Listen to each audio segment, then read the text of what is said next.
there is also this reality that if you could list 10 questions of the things that don't make sense to somebody that's first looking into Bitcoin, I also reassure everyone that practically speaking, everyone that's come before them has asked those same questions or struggled with those same questions, and that there are resources out there, my series one of them, that help people think through why each of those questions or how to think about them or why they're not problems. So volatility is a big early one that trips people up. And I like to frame it for people as it makes perfect sense that there's this thing, Bitcoin, that a bunch of crazy people are saying is going to be the future currency of the world, but it's super volatile and they don't see it being used day to day. And it doesn't operate in any way, shape, or form like any form of money that they've known. And so it's perfectly reasonable that they would look to this and say, this thing can't be money. And my response to it is that Bitcoin is both volatile because there will only ever be 21 million Bitcoin, but that is also the fundamental reason why people demand it. And what I mean by that is that all fundamental demand is derived from the fact that there is a currency system that has a credibly enforced fixed supply, and that is valuable to many people. It's difficult for people to understand, but knowledge just distributes as a function of time.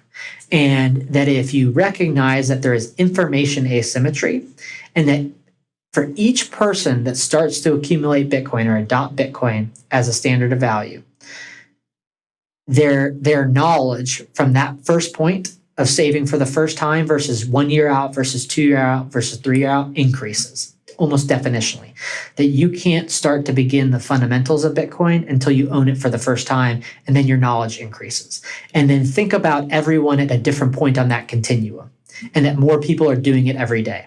And so if we live in a world where today there are only there are already 18.7 million Bitcoin that are in circulation, and there will only ever be 21 million.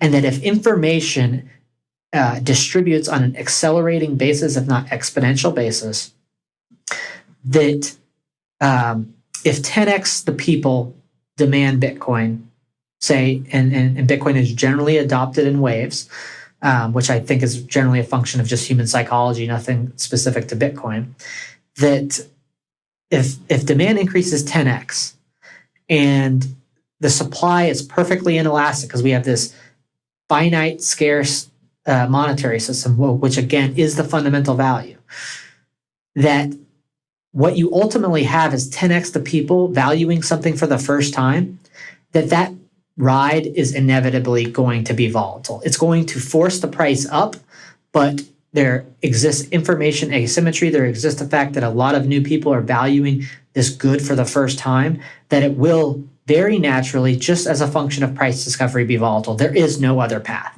And Vijay Boyapati, who you referenced, who just published the book edition of his bullish case for Bitcoin, he has one of the best quotes, and I'll get it as close to possible, or as close to verbatim as I can, but it's this idea that establishment economists deride the fact that Bitcoin is volatile as if something can go from nothing to a stable form of money overnight without volatility. It's entirely ludicrous. That monetization of a good on the free market in every case in history, by definition, has to be volatile. The volatility is natural. That volatility will decline as more and more people learn about Bitcoin, more and more people learn about why it's valuable, that it is storing value, again, whether consciously or subconsciously. And if I think about it today as maybe there's 100 million people that have Bitcoin, any exposure, but realistically, there's definitely fewer than 10 million that have material exposure. Bitcoin is a utility to 8 billion people, and it's already won, and people just don't know it yet. And what's happening now is that knowledge gap is for an increasing number of people is shrinking. And people are accumulating knowledge and understanding it. More people literally every day. People don't unlearn Bitcoin, just more people learn about it. That if, let's say there's 10 million people that have material exposure to Bitcoin, the next 90 represent a 10x increase of the base. The next 900 million or 990 million represents a 100x increase. That path, because 18.7 million Bitcoin are already in circulation, there will only ever be 21 million, and there's no supply response to increasing demand.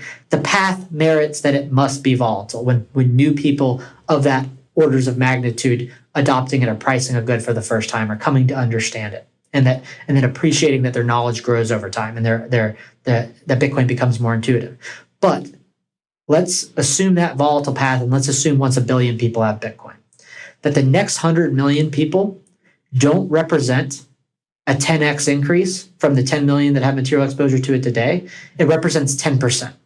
And that Bitcoin will become not volatile once the embedded base of Bitcoin holders is larger than the new adoption.